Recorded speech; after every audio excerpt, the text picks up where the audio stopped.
सो hi guys, actually JEE Main के exam को ना बच्चे लेके थोड़ा सा डरे हुए हैं। तो मुझे लगा कि मुझे इस पर एक थोड़ा सा वीडियो बनानी चाहिए। ये वीडियो थोड़ा सा मोटिवेशनल टाइप का भी हो सकता है, या फिर तुम्हें ऐसा लग सकता है कि हाँ, इस वीडियो से मुझे काफ़ी कुछ चीज़ें सीखने को मिली। एक्चुअली क्या है कि जेईई मेन का जो एग्ज़ाम है अभी दो शिफ्ट में हो रहा है। एक तो अभी तुम्हारा जनवरी वाला है और बाद में अभी तुम्हारा अप्रैल वाला होगा। ठीक है। तो बच्चे कह रहे हैं सर इतना जल्दी एग्ज़ाम का डेट आया और अभी हम नवंबर तक तो काउंसलिंग में लगे हुए थे और अभी ज़्यादा अच्छा प्रिपरेशन नहीं है, अभी अपन लोग कैसे करें।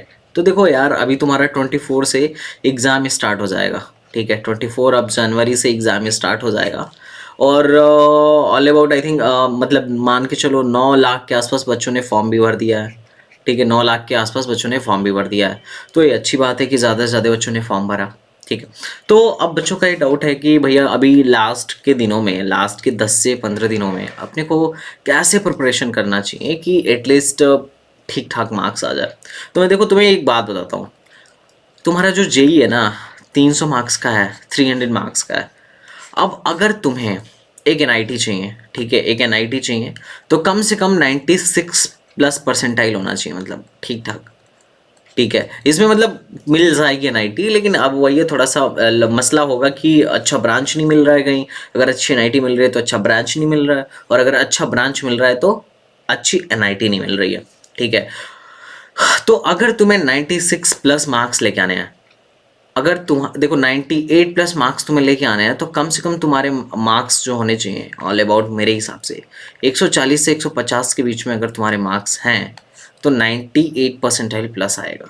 और अगर तुम्हारे मार्क्स 120 प्लस हैं तो 97 परसेंटाइल प्लस आएगा। और अगर तुम्हारे मार्क्स लगभग मान के चलो 110 प्लस हैं तो 96 परसेंटाइल प्लस आएगा। एक एक्सपेक्टेशन है और ऐसा ही अपने को मान के चलना, मतलब जहाँ तक है हर साल का यही रहा है कि इसी के आसपास होता है। ये तो खैर इस बात पे डिपेंड करता है कि पेपर का लेवल कैसा रहा, लेकिन पेपर के लेवल में जेई बहुत ज़्यादा का डिफरेंस कभी नहीं रखती है। ठीक है। तो और यूपी में अगर तुम्हें टॉप कॉलेज में एडमिशन चाहिए ना, तो 100 मार्क्स प्लस अगर तुम्हारे हैं तो यूपी के टॉप इंजीनियरिंग कॉलेज में अच्छे ब्रांच में आराम से एडमिशन हो जाएगा, क्योंकि इस पे तुम्हारे 95 परसेंटाइल प्लस ही बनते हैं, लगभग बनने की संभावना होती है। ठीक है। तो अब हमारे मन में डाउट है कि भैया एक बात बताओ, ठीक है, अपने को कैसे प्रिपरेशन करनी चाहिए कि एटलीस्ट हम इसमें क्या करें कि क्वालिफाई कर ले जाएं अगर हमारी प्रिपरेशन अच्छी नहीं है तो। जिनकी प्रिपरेशन अच्छी है उनके लिए तो टेंशन वाली बात ही नहीं है। ठीक है, क्योंकि वैसे भी कंपटीशन कम है। ज़्यादातर बच्चों की प्रिपरेशन अच्छी नहीं है क्योंकि सब काउंसलिंग में बहुत लेट तक लगे थे और अचानक से जेईई का एग्ज़ाम आ गया। ठीक है।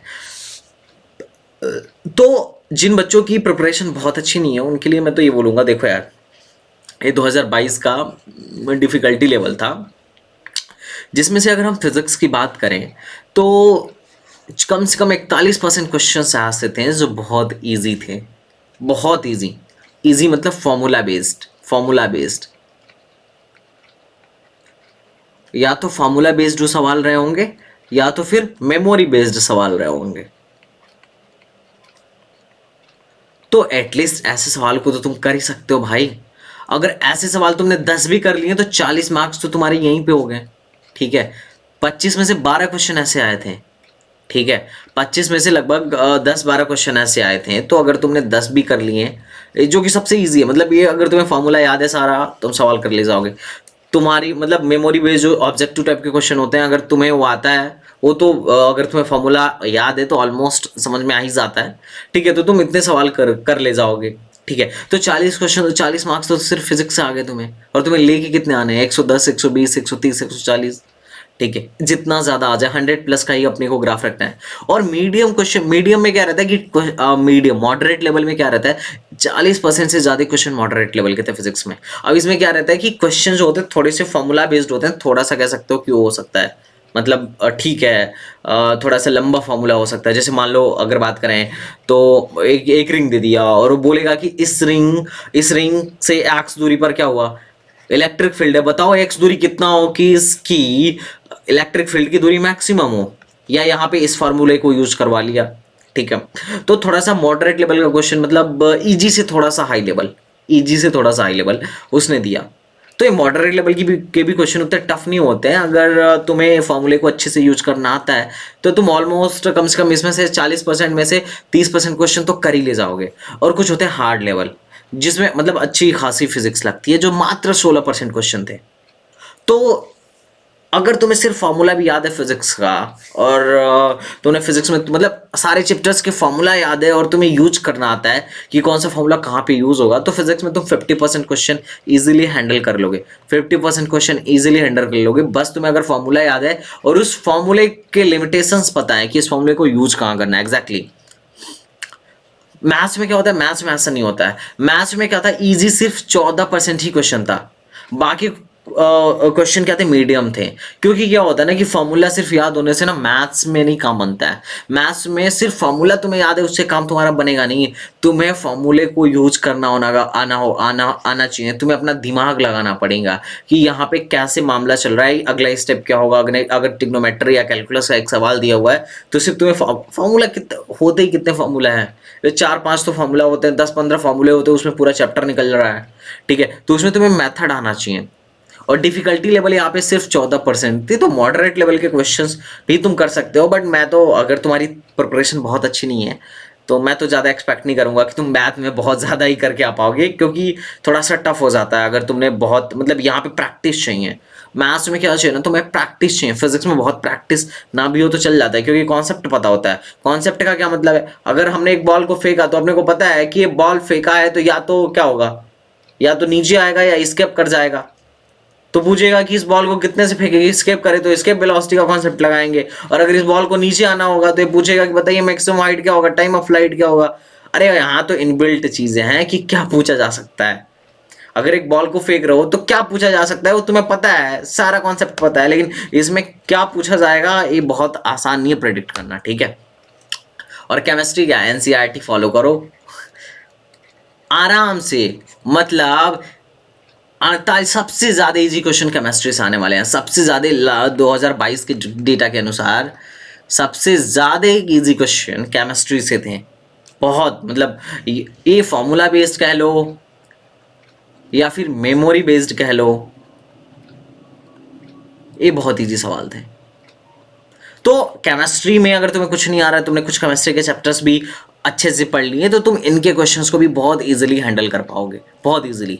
इसमें कोई ज़्यादा तकलीफ वाली बात नहीं होगी। अब बच्चे सोच रहे होंगे कि यार सर एक बात बताओ, ऐसा कोई तरीका बताओ कि अपने को सारा फॉर्मूला एक साथ याद हो जाए। तो देखो, एक बार तो तुम्हें सारे चैप्टर्स का एक क्विक रिवीजन करना चाहिए, सारा फॉर्मूला एक बार रट लेना चाहिए, उस समझते हुए रटना चाहिए, ऐसा नहीं कि बस रट लिया।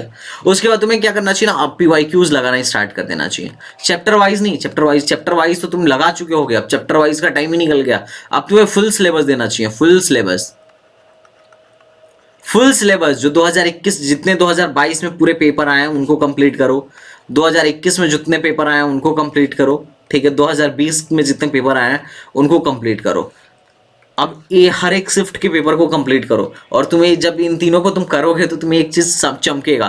पता है क्या चमकेगा, कि यार ये तो जो चैप्टर है ना, ये जो चैप्टर है, ये जो क्वेश्चंस है, ये क्या कर रहा है, रिपीट कर रहा है।